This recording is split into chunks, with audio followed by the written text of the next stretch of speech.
people in Colorado revered two things, like John Elway and Steve Atwater. And always had a lot of respect and a little bit of fear about Steve Atwater. This is Steve Atwater after knocking out Christian Okoye. Yes. This was like visuals you have in your head as a kid. I remember that hit. Yes. Right? And you're like, wow, that guy's awesome. Yes. You know, and played against the Broncos my rookie year in the Old King Dome. Catch this pass, probably like a little stick route, nothing crazy. But I turn around and there was 27. Oh, wretched freaking elbow pad of his. And in my head, I'm kid you not, I'm going, oh my God. That's Steve Atwater. He's going to tackle me. What should I do? Oh my God. Oh, Jesus. And then, oh my God, I'm going to die.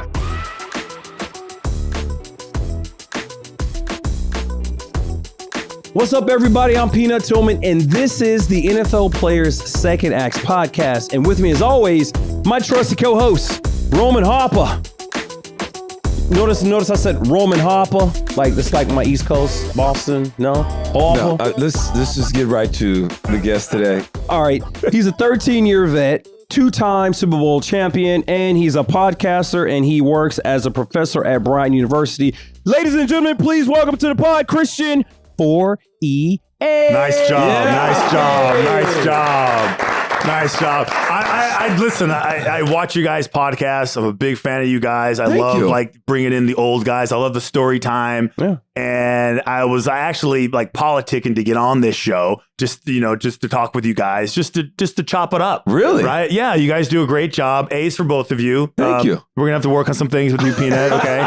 But so far, your visual representation, your camaraderie, your connection that I can see that lighting is good. You guys are doing a good job. I appreciate that. You know what? Thank you for the quick observation. Yeah, it looks great in here.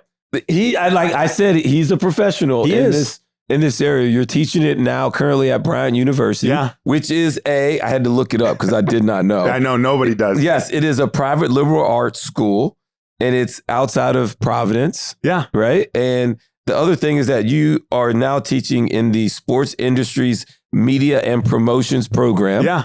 And you actually have started a new class that you created. It's called the Advanced Sports Broadcasting Program, or the class. Wow.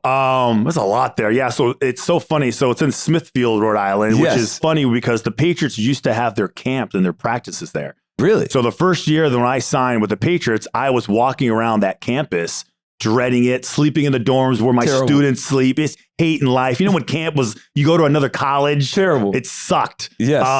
And the food's usually decent though.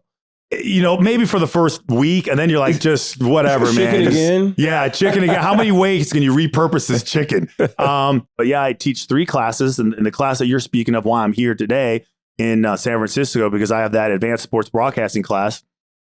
Took 10 students, auditioned them, vetted them out, came into my office, tried to figure out if this is something that they wanted to do. And so I picked 10 students, created 3 separate shows, and we're here just like everybody else performing on Radio Row for 3 days. They'll be graded on their performance, basically. This is a once in a lifetime opportunity for these young people. Yeah. And it's got to be so cool because look, I'm on college campuses all the time in my normal job, and man, the amount of enthusiasm that they have to get into this arena, because it's highly competitive. Mm-hmm. It's everybody wants to be around sports and cover sports, and everybody kind of wants to be in front of the camera. At least that's what they think at first. Mm-hmm. And then you learn it's so many other things that Cold you can shock. do. Yeah. When you can actually, and it's okay. We all got crutch words. You have to learn how to get more comfortable and getting the reps and all these other things. So I really applaud you for doing that. And I love your mantra when I was actually doing research, when I saw your Instagram post about this, and you bring in the best of the best.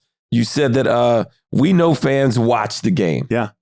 But our students at Bryant University, we will run it. Yeah. I'm like, okay. Yeah. We teach them to run it. There we go. Yeah. It's funny. You guys are obviously really good at this, and you probably had a million reps at it before you became good at it, right? Yeah. And understood what it takes to be good at. That's the technical aspect of it that I think is important. But what I have learned is it's not necessarily the most important aspect. What I have found dealing with these young students is just the perceived limitations that they place on themselves, either by themselves or somebody else. Mm-hmm. Right. And if you're in sports, some coach, you're not good enough. You're too slow. You're never going to make it. And then they start believing it. So before I even taught this class, before I even wrote the syllabus, I talked to other people in the business who went to these, Newhouse School, Syracuse or Fordham, and they're all working in the business. I said, well, explain to me like what you would tell your younger self. Like what would your, now you're in the business, you're successful. What do you think that they didn't teach you? And I was amazed that they all said the same thing. It was more about self-esteem and self-confidence, and it was the noise that and the criticism that puts them into a shell. That was how they were. I have kids in my class that they take it because they have anxiety issues. I have a student who took allowed in this class because she had so many limitations about speaking in public, talking to people, and she's out of her shell and she's killing it right now. But I don't teach these classes. I coach them, and there's no difference. There's no difference from. We're both doing the same thing. If you're a coach, and I try to be the coach that they get the most out of, similar to like the Vrabels, the Ben Johnsons, all these coaches that are getting all this attention. Mike McDonald for the Seahawks, of how they create this culture, and I bring coaches in to my leadership class, and they talk about culture, that 50-foot whale that everybody talks about but doesn't know how to build. And if they do build it, they don't know how to sustain it, right? It's because it's so layered. And I feel like that is the most important aspect of what I'm trying to do, is the red light goes on. Yeah, talk. Okay, how to form an opinion. Okay, good. Now how to back it up. Okay, great. Do your research, right? Be personable. I teach them to hunt for jobs. I just don't tell them how to hey, go talk to somebody. We have a process to how they approach you, how they should ask for your help, right? And what I have seen, if they ask the right way, nobody says no. It's true. Nobody says no. It's like, I'm like, yes, high five from here. Like, thank you. And they're just grinning and they're so happy about it.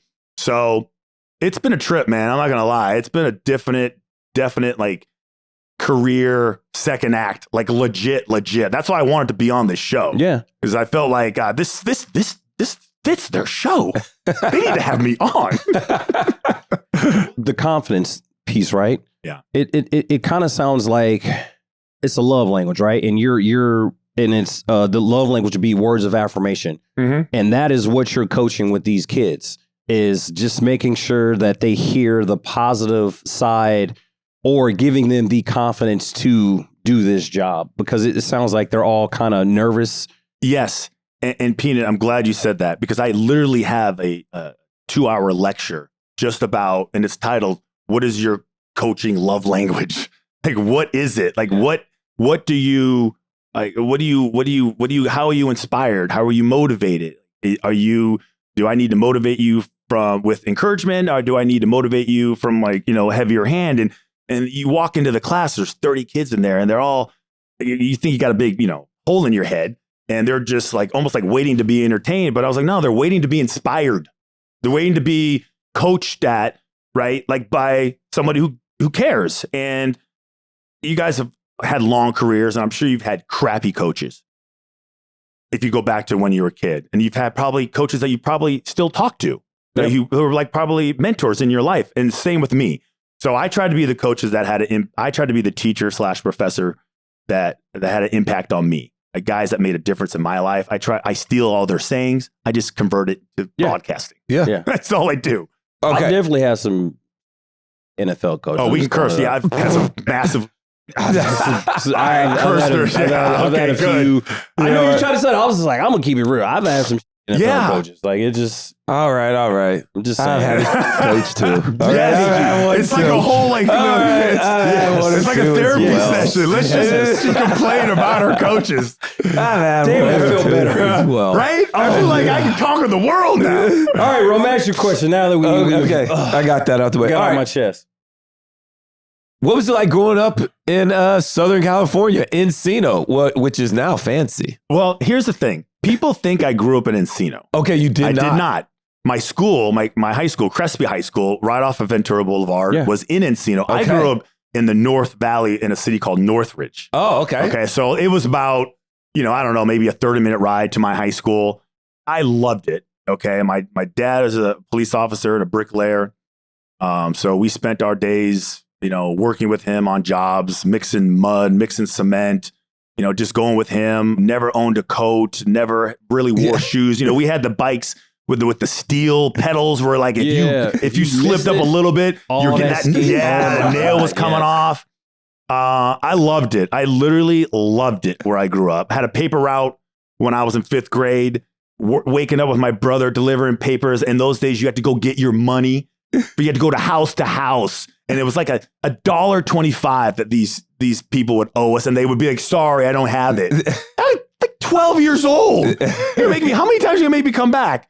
I loved it, man. And even like when I was in high school, like Encino, fancy. Like I remember like after football practice or like lifting, we would walk to the McDonald's across the street, and like John Wooden would be sitting there eating a hash brown and drinking a coffee with his powder puff blue socks on, and we would just sit there and stare at him. Like Willie Galt used to like train at our high school. Tom Petty lived up the street. We egged his house one time. I don't know why. Michael Jackson, the Jackson 5 lived down the street. David Hasselhoff lived across. It was crazy. It was great. I loved it. When I think about it, I just get so sentimental about it because it was so much fun. Yeah. So much fun. I mean, we worked our butts off too, but there was just a lot of great memories I have about the San Fernando Valley. You say that and you didn't move back. Can we finish that conversation? Because you're in Brisley. I know. Foxborough. I'm in Foxborough. I know. I don't get it. I don't Brisley get it either. meaning the weather. It's very cold. Like I don't even shovel snow anymore. I'm against it. Like it's like I just won't do it. And the kids are like, well, we can't get to the door. I'm like, well, I'm not shoveling the snow anymore. I'm against it. I've rebelled against Mother Nature, goddamn snow. You play in a couple different teams and you're kind of trying to track where you're going to settle. Yeah. And, then the kids end up, and you keep playing. I kept playing and I didn't want to, and then I retired and I didn't want to take my kids out of school. And then next thing I know, I'm already on the East Coast. I start working for the radio station, ESPN or the radio. And I'm like, well, geez, I don't even know anybody in LA anymore. Like I'm the only one in my family that left LA.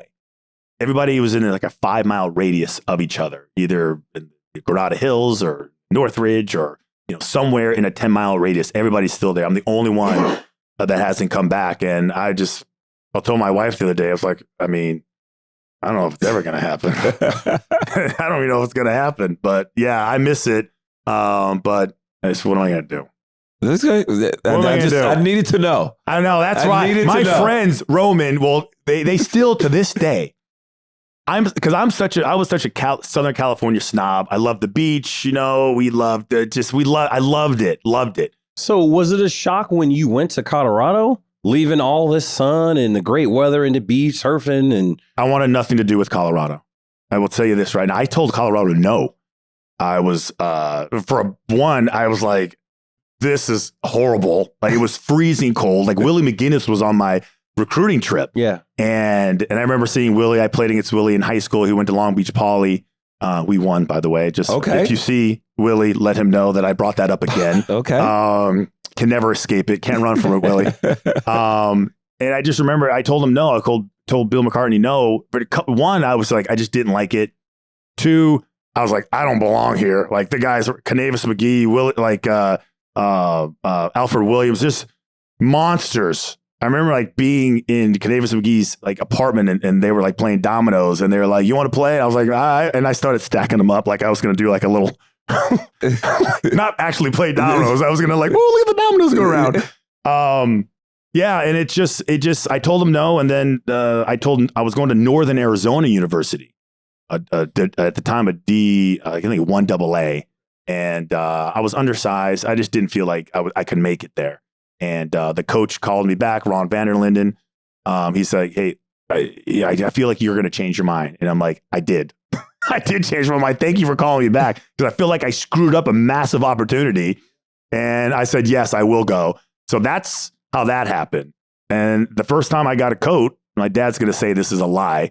We were driving from LA to Colorado. We stopped in Steamboat Springs and there was like a sale on coats. And my dad bought me a coat. like the first like winter coat. He's like, well, you should probably have a coat, you know? And I was like, yeah, do you think? You should probably have a coat. Heard it gets cold here. And they dropped me off, and then that the rest is history. Yeah. So what was it like making a name for yourself in Colorado? Because, I mean, you were there great times. Good times. Like looking back, that was the last time there were good times up until recently. And they're not even close to what you guys achieved. No. And I will say this, again, special group of guys. I'm sure you guys probably know a lot of them, right? I mean, I was the biggest Rashawn Salam fan too. Yeah, God same rest with his me. soul, you know? Yeah, I know. He was great. They were just, the one I remember is like, you know, our coach, Bill McCartney, had passed away. When I got recruited there, the very first year, it was after Salinesi died. Okay. Remember, Salinesi had like cancer. He died. They played in the Orange Bowl, lost to Notre Dame. So this is the year after that whole thing, which was very inspirational. And I remember just being in awe of just the size of these guys and just how physical they were and how unbelievably competitive it was. And I remember like people looking at me, you know, thinking that I was like a quarterback. I was 185 pounds, soaking wet. I was not very strong. And they threw me around like nobody's business. I was a rag doll. Kanavis McGee and Alfred Williams threw me, and others, Chad Brown, there was another one. Shout Shout out Chad Brown. I'll see you tomorrow. They threw me to the ground. So I had my bursa sac in my knee was constantly swelling. And my elbow was swollen because it was on the turf. They were just grab me and toss me, grab me and toss me. And they just constantly. And then I just remember just falling in love with the gym. I fell in love with the weight room. I was like, if I'm going to like get out of this alive, I better get stronger. So again, they threw me until they didn't.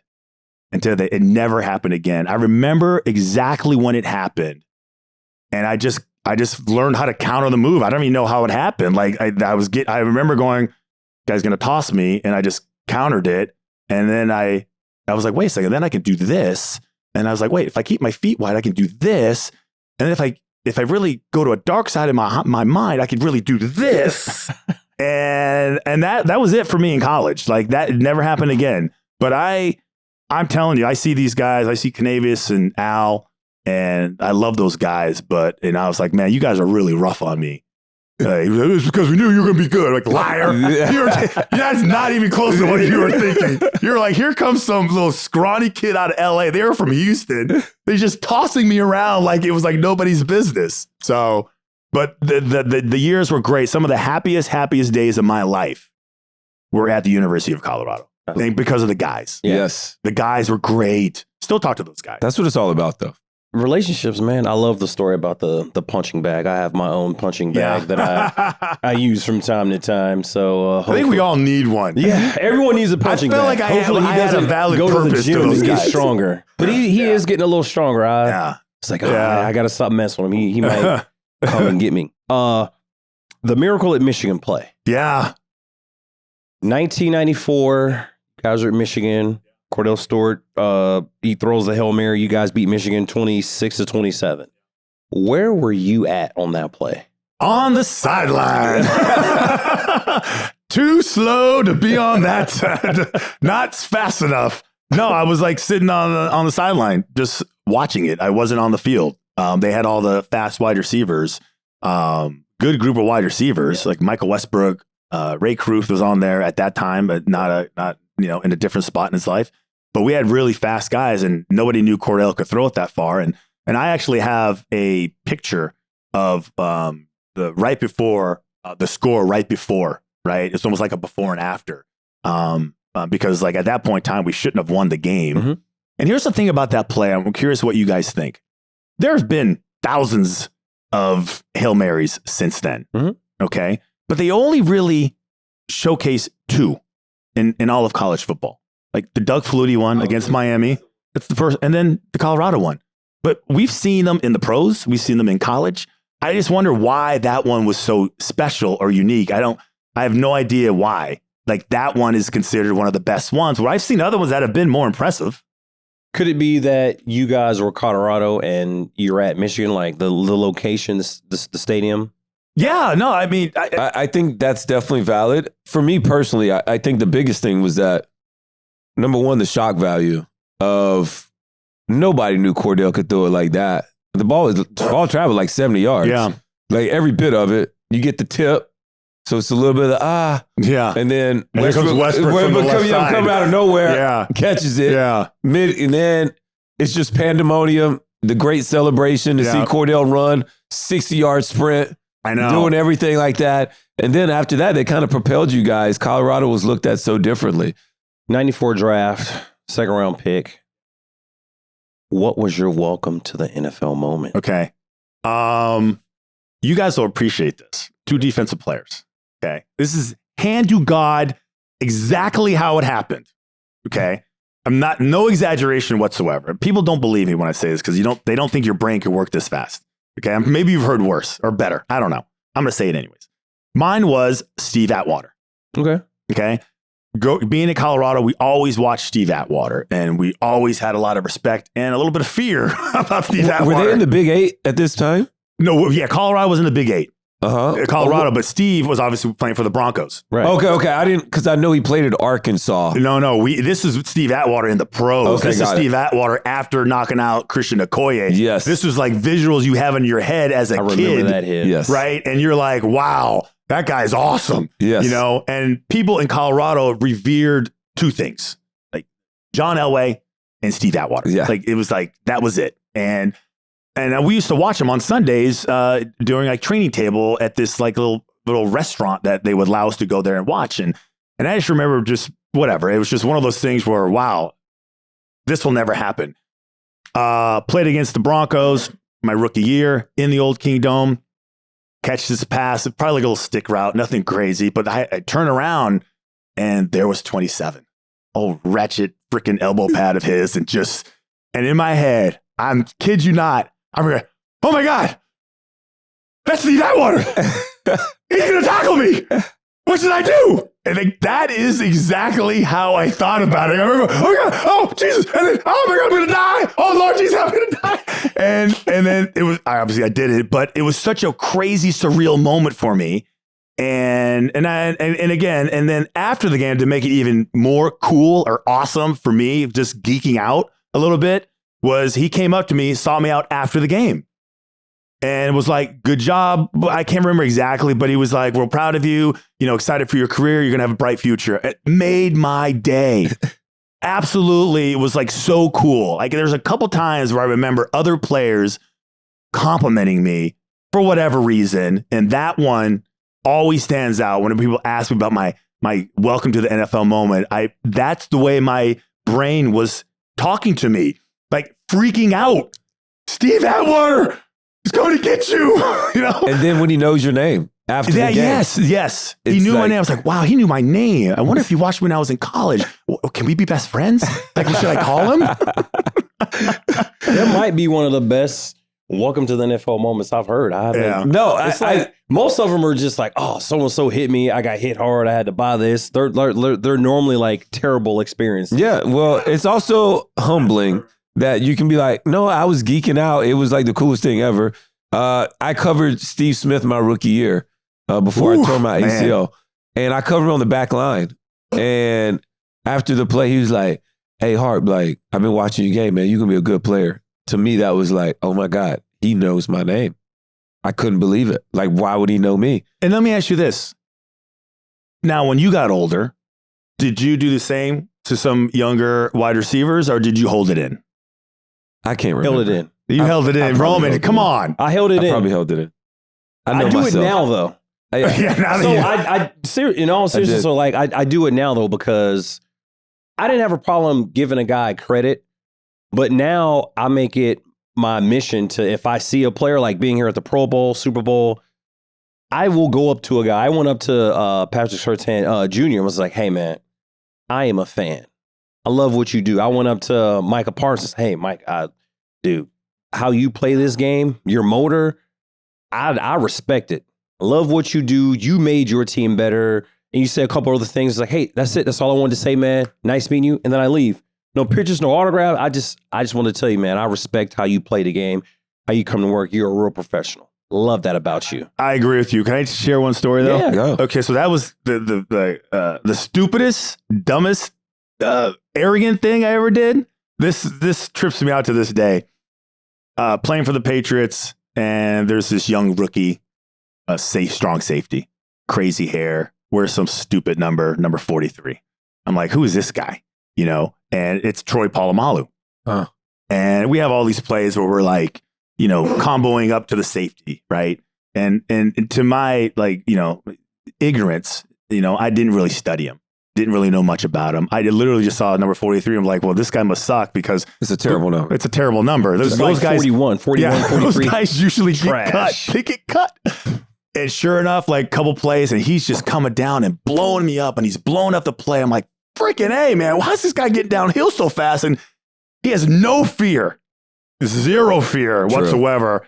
And I was not ready for it. And I think I ended up, like, that was my last time playing against the Steelers. And then I ended up never playing against them again. And just watching him, I always chuckled to myself about the whole, like, being really careful, never, you know, to judge a book by its cover. Yeah. Type of thing. Like, I just dismissed and discredit everything. And I wasn't watching college football, so I had no idea he was even played at USC, you know? And I just like, whatever, just some dumb rookie that I'm just gonna have to deal with. And boy, I tell you what, he humbled me in a hurry. And I feel so comfortable saying it because he's a Hall of Famer now. Yeah. Tell me this. What was your welcome to the Patriot way experience? Like when you first signed with New England? Because they were in the middle of a dynasty, like their Well, it dynasty hadn't started yet. So they won the first one, and then I signed. Yes. Okay. And then that year we finished 9-7, didn't even make the playoffs. Right. And then we went on a run, and then phew, there we go. But that is, you know, that was different. So I will say, first of all, like, I recognized, like, they already had a really tight group of veterans. They had a great bunch of guys on defense. They weren't lacking in leadership at all. You know, and I'd always been a captain, and I'd always been real vocal. I always tried to be an example. When I walked in that locker room, I instantly realized, I was like, well, they don't need that me. They need, like, me to be supportive and, you know, and I was totally fine with it because I was so desperate to win. I was so sick of being 8-8 and 7-9 and, like, losing playoff games. Like, one time in 7 years at Seattle, and we lost to Dan Marino, you know, his last year. So that's one thing I recognized right away, just how great of they were just connected, man, like they are now. And that was just awesome because I was craving that type of brotherhood, like really craving it. And like, we're like, the wins mean something. The workouts mean something, you know, the backing up your buddy, you know, means something. It's valued there. And it wasn't chaotic. It wasn't disorganized. It was a real cool set of, like, unwritten rules. Was it very controlled or? No, like, Bill had his rules and regulations, but we ran the locker room. Right. Yeah. Like, it was, like I said, it was like a really cool set of unwritten rules and that's why I thought they always had so much success, because we policed ourselves and, you know, we had a lot of pride in our work. And there was a lot of, like, you hear this a lot of times from these guys, you know, when they start talking about, you know, hey, you know, coming to workouts late and, you know, or, you know, leaving early, you know, and they would almost shame you for not working hard enough. And if anyone came in late, even if the workout started at 7, and if you showed up at, you know, 6:30, it's like, what, you know, you slept in today? You know, it was like one of those things. Everyone held everyone accountable. Yeah, it was. And it's, you know, I always felt like that's really hard. You got to get the right group of personalities. Yeah. You got to get the right mentality. Everyone's got to agree on, like, a standard operating procedure, if you will. True. But it's the locker room culture that we all, I think if you're a professional athlete, you crave that competitive element. Like, you love it when you see it. And then when it's over, like, I can't remember. There weren't many fights. Even in training camp? I mean, there are a couple dust-ups, but nothing real contentious where, like, I hate this dude. Got it. It's like, you know, week 3, and you're like, dude, can we stop? Already, I'm just done. Like, the whistle blew. Like, what are we doing?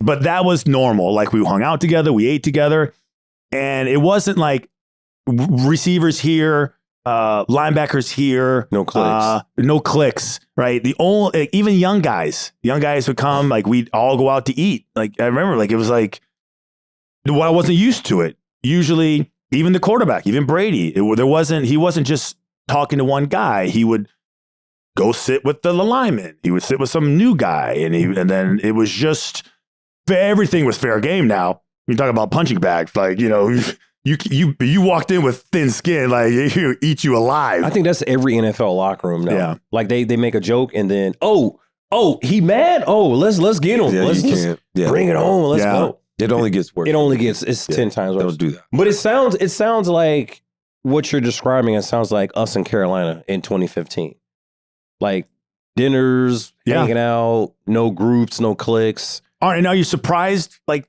those types of situations have success? Not at all. It's like it's getting it is so hard to do. That's why I talk. And sustaining it is even harder. Yeah. So much turnover. Guys coming like, well, is this guy going to buy into what we're selling? Like, and if a vet leaves, now who's in charge? Right. And is he committed to saying uncomfortable things and like holding people accountable? And how much support does he have from the other guys? And so I don't know, that always stands out to me. And then just the Bill Belichick thing. One quick story is that, when I went on my free agent trip, I was 30 something going on year 8.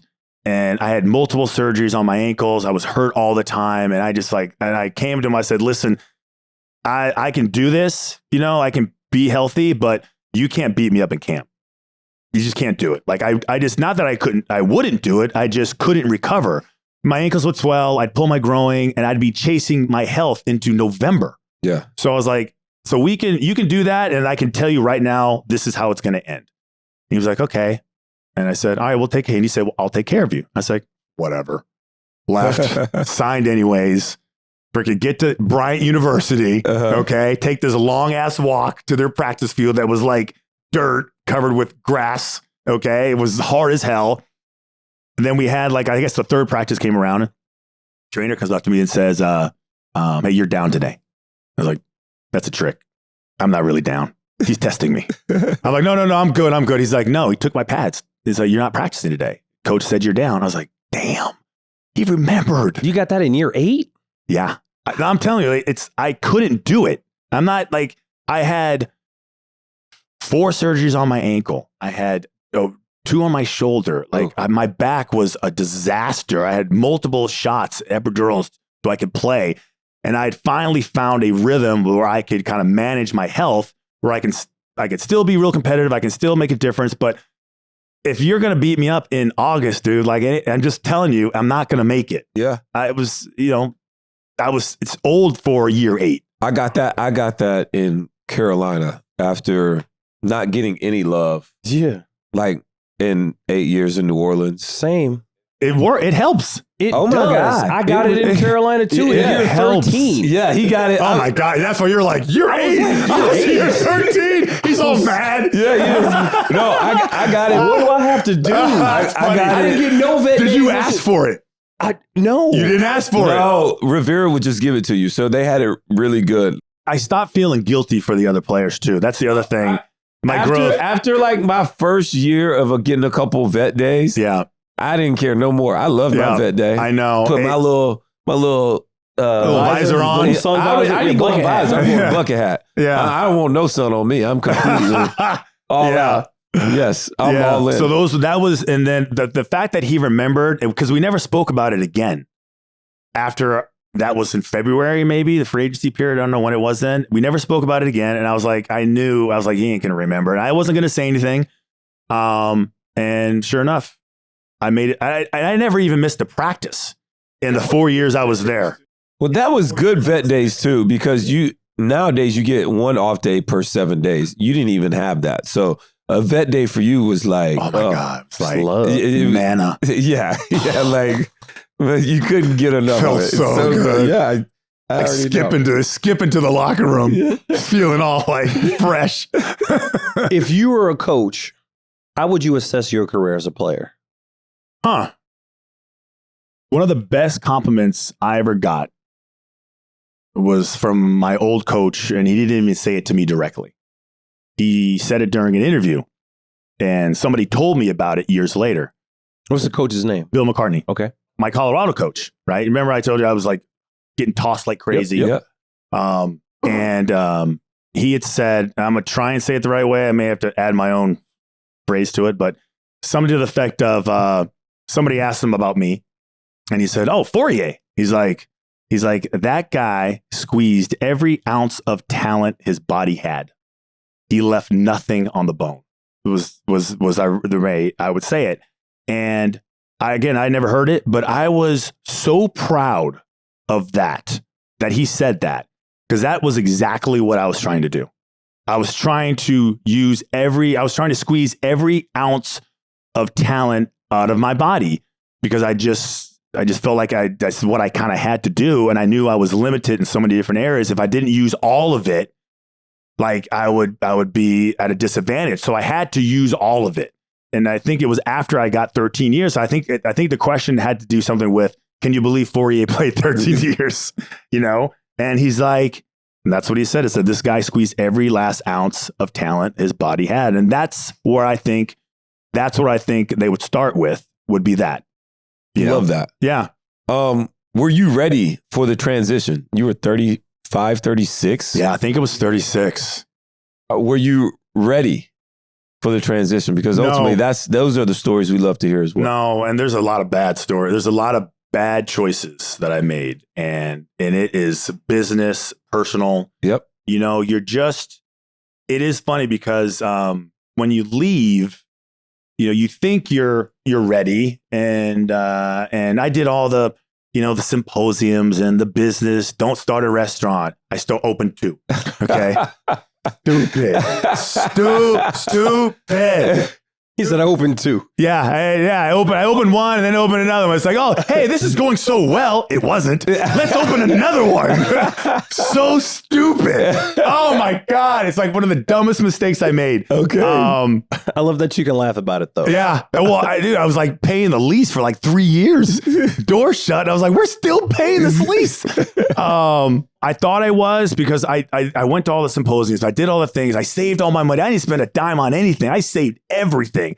People would ask me, hey, what are you going to do when you retire? I said, whatever I want. Because I was like all bragging because I saved every dime. Yeah.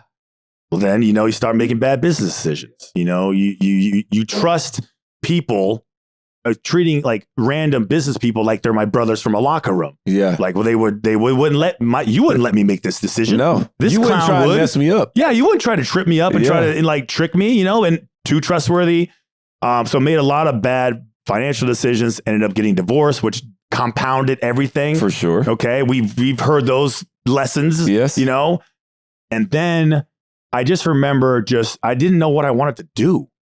I didn't know what I was good at. I didn't have a passion. It was like, everything was kind of just in limbo. And then I decided what I wanted to do.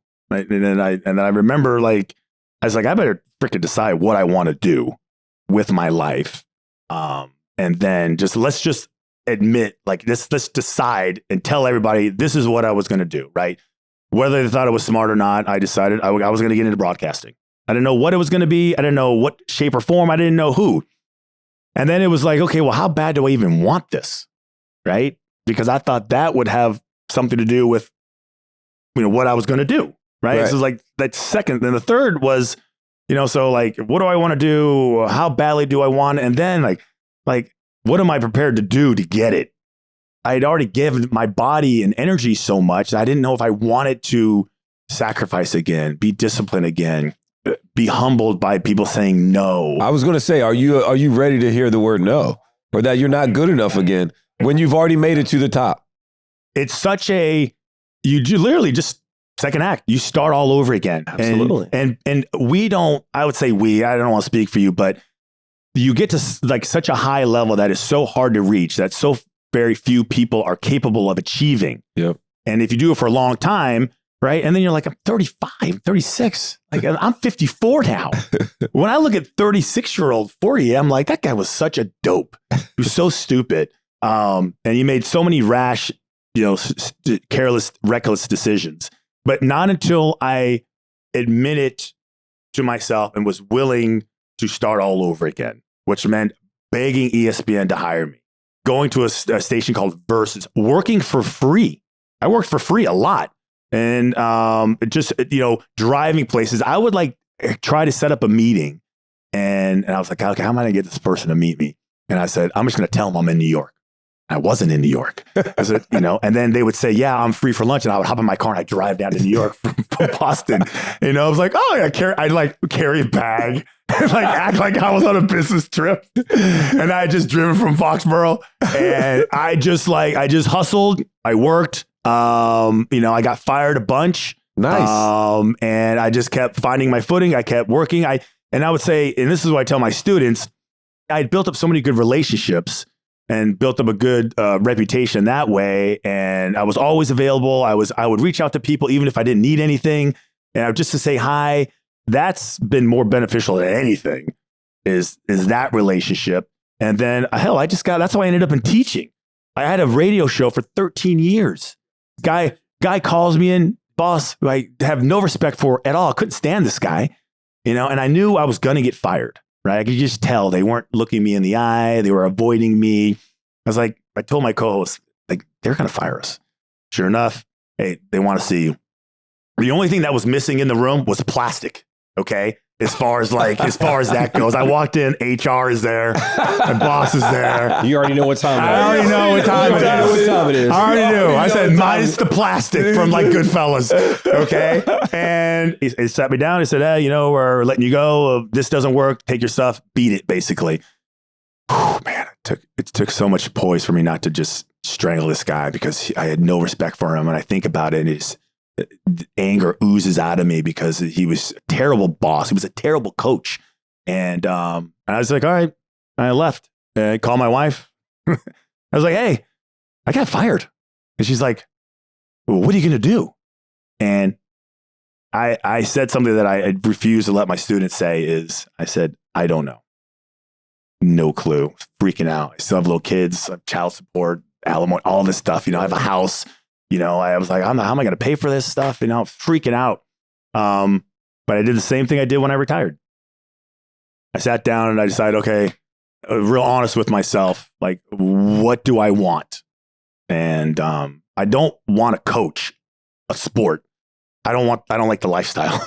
I get it. I want to be around. I want to be present. And I said, the only thing I know better than football is broadcasting, right? Came up, learned from all these guys and had a really good career, had a #1 show at one point in time and had a lot of success there. I said, I think I want to teach, So, and then the second question was how badly do I want it? And third question was, what am I prepared to do? Well, I got my MacBook and I looked up all the schools in the New England region, right? I was like Harvard, BU, Northeastern, Stonehill, BC. And just so happened that my stepson was at Bryant University. I was like, I'm going to write Bryant also, and I wrote this whole email. Here's who I am. Here's how I can help you. Here's the gap I see that's in the business. I feel like I can be an asset to you. Call me back. Right. So out of the 8 that I wrote, I think all of them wrote me back except Harvard. Whatever. Your #2 pencils and your sense of entitlement. Get out of here. Beat it with that. But Bryant, in the end, showed the most interest in the idea. Yeah. And they were in the process. And I met a really good coach. His name is Chris Morse. He's another guy that I respect so much. He really became an advocate for me. He became a godfather to me. He was he could see it. We had a shared vision of what the program that he wanted to create. And I said, well, I'd love to be a part of it. I don't have a master's degree. I've never taught anything in my life. And he's like, why don't you put a syllabus together? So I put this whole syllabus together that I told you. I did all my research. I gave it to him. He said, okay, we can work with this. He's like, why don't you teach one class? Teach one class. I said, fine. And it was a spring of 2025, I think. And it went really well. I liked it. And then he said, okay, we're going to start this new thing called Sports Industries Media and Promotion. We're going to launch this in the fall of 2025. I said, okay, well, then they hired me full time. Now I teach 3 classes. And that's how we created the Radio Row class. I said, well, if we're going to do this, if we want to be competitive in the field, well, then how are we going to stand out? These were conversations where how are we going to be special, right? than Syracuse. And like, well, we have certain limitations. Like we're not very big and we don't have a big, alumni pool of broadcasters because Bryant is a business school first. I said, well, let's create this Radio Row class. If this is where all these platforms are going to be, all the CEOs, all the program directors, all the people who hire these people, like, let's go there. It's a Super Bowl. I can get us into the Super Bowl. I can do that. Right. And so that's it. I just called some people that I knew. How do I get into this place? Like, what do I need to do? Chasing my tail, cutting, like measuring, like once, cutting 3 times. Like, no clue. Making mistake after mistake. And finally found the right people, organized it a little bit, vetted the kids out, told them what they were doing. I said, listen, we're building the plane as we're flying it, so don't expect much. I said, but you're going to go for free. Yeah. So we raised a bunch of money. They all flew out here for free. We got the hotels for free, and they're freaking killing it. And that's how I ended up. That's like the new beginning of this second act, really a third act. I love that for you. Tell me this, though. What brings you the most joy in teaching? Ooh, okay. So you have these students and you walk into the classroom and they're looking at you like, what are you going to do? And you spend, my classes are lecture style. So they're 2.5, 3 hours long, once a week. So 3 classes. So there's long formats and it gets boring. So I try to keep it engaging. I try to involve them as much as possible. And I'll leave the class and I'll go talk to the chair of the department, Chris, and I'll be like, dude, these guys, they hate this class. They hate it. And then, I'll get this kid, because I have some athletes in there, and they'll come up to me when the semester is over. He's like, that was the best class I've ever had. Wow. Yeah. I have some other students that'll give me a gift. You were the most inspiring professor I've ever had. Thank you. The whole time I'm going, disinterested, doesn't care, just wants to get through it. And that's what I would say, what I think I like the most is when they completely surprise me and they're absolutely interested in everything that I'm telling them, because I don't teach them like normal professors. I coach them like a position coach would. Yeah. That's exactly how I do it. And I tell them, you're not going to like some of this stuff. You're not going to like what I tell you, but I'm not going to lower my standards for you, and I'm not going to allow you to do it either. So, and I think I personally feel like they appreciate it, and they all end up some way being affected by it. How we'll know in 20 years. Yeah. I like that. Final question for you, sir. Mount Rushmore. We ask a lot of our guests this question. Yeah. You are who you are today because of the people that had influence and poured into you, and just, it takes a community, it takes a village, right? Yeah. Who would the 4 people be on your Mount Rushmore? It's a great question. I wish I had this one. Damn it, I wish I had it. Because I always ask one trait, one characteristic that you would gift somebody. Like if you were a genie, what would you gift somebody? But this is a great one. All right, so are parents involved? It could be whatever you want. Okay. Like it's your Mount Rushmore. So I don't want to get emotional about this. Okay. So my mom and dad, obviously. They can be one. Okay. That's one. That's one. My parents. Why? Why parents? Well, my parents, blue collar, hardworking, cop, bricklayer, sent us to private school, didn't have the money for it. My mom quit her job, really good job, because we were insane. There was 4 of us and we were crazy, and she was leaving and it was mayhem. And so she quit her job to be a mom. She gave something up that was really important to her, and she was just, no matter where we were, she was always just in the middle of it. Like, you can do it. Very inspirational, very religious, Bible quotes all the time, messages, to my coach, would send my coach letters about inspiration, trying to get the best. She was just all in it, right? My dad was the same way, just, looked up to my dad. And I would say my siblings, and my brother who passed away and my sister who passed away. Sorry about so it's that. really, no, I admired all of them. Yeah. All of them. And I patterned my life after them, like absolutely patterned my life after them. So, so when everyone asked me, I was like, it's them easily. And the others are coaches, there would be coaches, and I'll put them all in one because I can name them: Bill McCartney, Tim Lenz, Les Steckel, Jeff Davidson, Greg Smith, my 8th grade, PE coach. I can't remember his name, but he had a really cool car. I remember that being the case. I loved him. Guys that inspired me and the guys that motivated me and saw something more out of me and then and forced it out of me. Those guys, I appreciate that so much. And the last one is absolutely my wife. Hands down, my wife. And she's just, she hates when I do this, but it's true. And it's she's I watch her and I'm inspired by her, by what she does, how she carries herself, how hard she works. She's got 2 kids and we have a kid together. So, and she's just badass. And she's so just smart and she's so tough and she's so caring and she's so freaking funny and forces me to see things that I used to refuse to see. Right. And it's more about me becoming a better dad, being a better, husband. And I would tell you, I'm not easy to change. My ways I'm pretty set in my ways and I don't like people trying to change me, regardless of how beneficial it would be for me.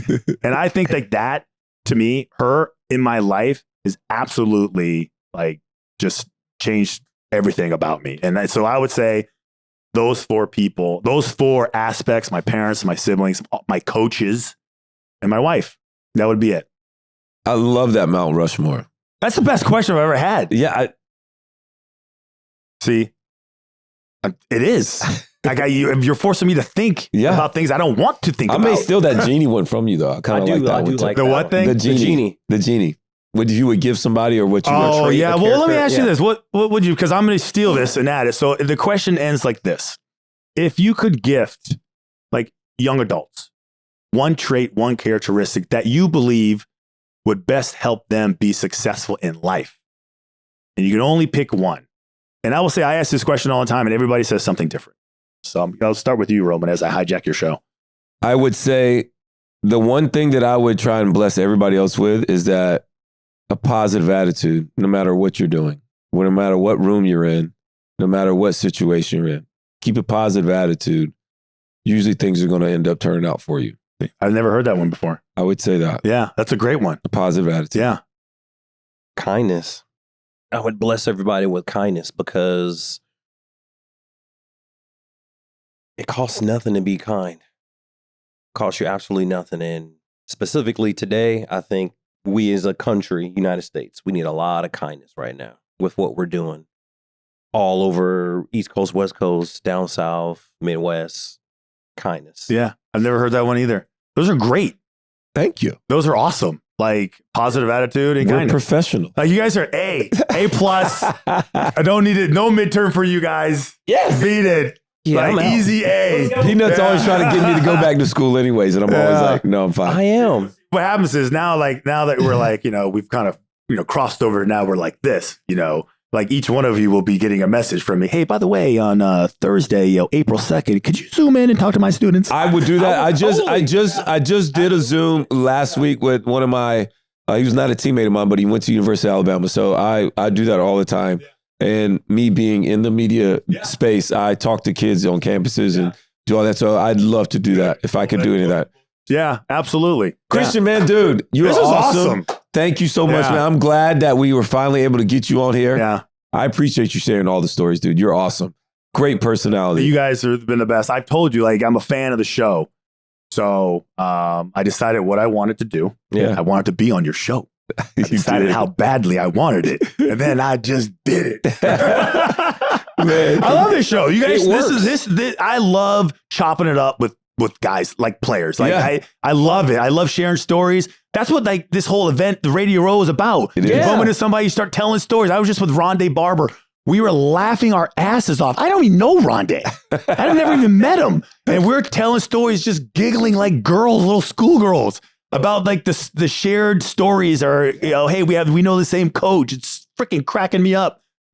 It's a big fraternity, man, that we all are very, very much so blessed and lucky to be a part of. So I appreciate it, man. Thank you, man. All right, look, and for all of our viewers and listeners, wherever you pick up your podcast, make sure you continue to tune us in. whether it's Apple Podcasts, iHeartRadio app. Make sure you give us a like, share, follow. Leave a couple comments. We'll definitely follow Thomas loves to go over the comments. I appreciate you reminding them about that. And please check us out on our NFL YouTube channel. And can you follow Bryant Sports Imp? There you go. And tell a friend to tell a friend. Is that what's yours right there? Tell a friend to tell a friend to tell a friend. Yeah, to we come need some check followers. us out, man. Peanut, get us out of here. Hey, man, I'm Peanut. That's Roman. That's Christian. Hey, and this is the NFL Players Second Acts podcast, and we are out.